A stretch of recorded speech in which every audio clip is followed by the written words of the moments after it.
everything surrounding Fable has gone terribly. We have heard about layoffs, we have seen multiple delays, and there hasn't been any solid news regarding this title. But now it seems that the developers are desperate to get some positive attention, and they are trying to say that it is going to be completely different than any other game you've played, and it is going to rely on its British humor to help it stay afloat in today's sea of open world action RPGs. I have a few different things to show off, but before I get into the topic, if you enjoy the content I create, check out the links in the description, join the community in my live streams, and consider supporting through Patreon or YouTube memberships. Now, we have not even seen that much about this title, but the little bit of information we've got in, the few teasers we've gotten, tend to lead me to believe it is going to come out and be a flop. Sure, they have some pretty visuals in the teasers, but that's not enough to carry a game anymore. In theory, every game nowadays should look beautiful or have a very distinct art style that keeps you immersed and gets you interested in their trailers, but that's just not enough anymore, and you need to be giving players what they want. And with Fable, it seems that they are going away from the series' more traditional roots, and they are trying to modernize it. You have a set character, at least from what we understand, because they haven't shown off a character creation system, and they've only highlighted this one girl who was raked across the coals for how ugly she is. And you have the British humor that they are apparently relying on, which, yes, humor has always been a part of Fable, but the way that they are talking about this makes it seem like they are desperate to stand out, and it's almost like, I'm not like the other girls, but a video game. And the media is really running damage control for this title. They were months ago when teasers faced a lot of backlash, but it seems that they're doing that yet again. Not really a shocker, though. This is ultimately Microsoft because Playground Games is owned by Xbox, and it makes sense that they are trying their best to shill for it because, as I've talked about many times on this channel, without the access, they are no longer the media. They need Microsoft to be making money. They need these games to come out so they can get early access and write a few articles on it. But it says, while I know that's not maybe the news people want to hear, what I want to assure people of is that it's definitely worth the wait. I feel like most of the time, maybe 8 times out of 10, when these larger studios tell us it's going to be worth the wait, it's not. Look at something like Cyberpunk.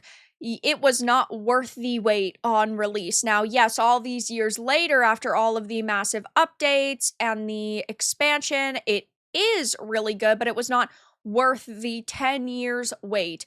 Dragon Age the Veilguard was not worth the wait. Starfield was not worth the wait. Every time they say this, it's just a little bit of a red flag.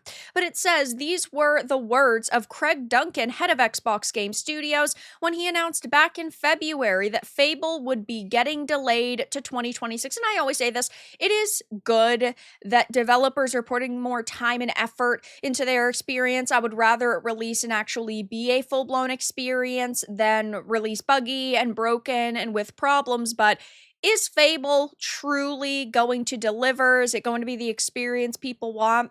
I don't know. It says, though, it's been a long road for the reboot of the much-loved action RPG series, and in a sense, a further delay wasn't entirely unexpected. Microsoft originally announced the game way back in 2020. At the same time, it initially revealed the Xbox Series X and S consoles, which it disappeared for years. A cinematic trailer starring Richard Ayoade appeared in 2023, setting the tone and at least confirming that the game was still a going concern, but it would be another full year before we saw it again with a second trailer. It says, which brings us to Craig Duncan's not entirely jaw-dropping announcement that this release window has now been pushed back a year to give the development team at Playground Games more time to nail a genre that's new to the studio. And the major red flag behind this is the fact that Eidos Montreal was helping them. They were getting support from Eidos Montreal, and Eidos Montreal has gone through some major layoffs recently. As this article says, the Fable co-developer Eidos Montreal lays off staff, the latest cuts from Embracer, and this was the first major wave of layoffs that happened back in March, but recently they went through a second wave. So that means that the team at this studio that is working on Fable at this point must be extremely small, and maybe that's because they are nearing the end of development. Maybe the Playground Games developers are able to handle it for themselves, but this is still not a good sign, at least in my opinion, for Embracer, for Eidos Montreal, and of course for Fable. When you are hearing that so many people are being let go that were working on this project, I don't view that as a good sign, but we already knew that this had gone through some major development problems because not even really that long ago, I suppose it is a little bit of time, in 2023, Fable lost its narrative lead and the media was saying, you don't need to worry about it, it's okay, it's not that big of a deal, but they also had lost their combat designer, so they had gotten rid of a lot of major roles, and I just can't sit here and say, oh, it's okay, guys. Fable's going great behind the scenes. There's no big problem. This, to me, just does not look positive. And we also know that all of the teasers and all of the trailers have been either negatively ratioed or they've gotten a lot of dislikes, like this one 10 months ago, 854,000 views. That's a lot. It has 17,000 likes and 14,000 dislikes, so still a lot of likes. It is not being negatively ratioed, but when you see an almost equal number likes to dislikes, that's not a good sign for a project. They need an overwhelming amount of positive support, and that's not the case. This one has 992,000 views. This is on the official Xbox YouTube. 25,000 likes to 19,000 dislikes. We also have some that have been ratioed. Fable official trailer 1 year ago, 1.3 million views, so quite a lot.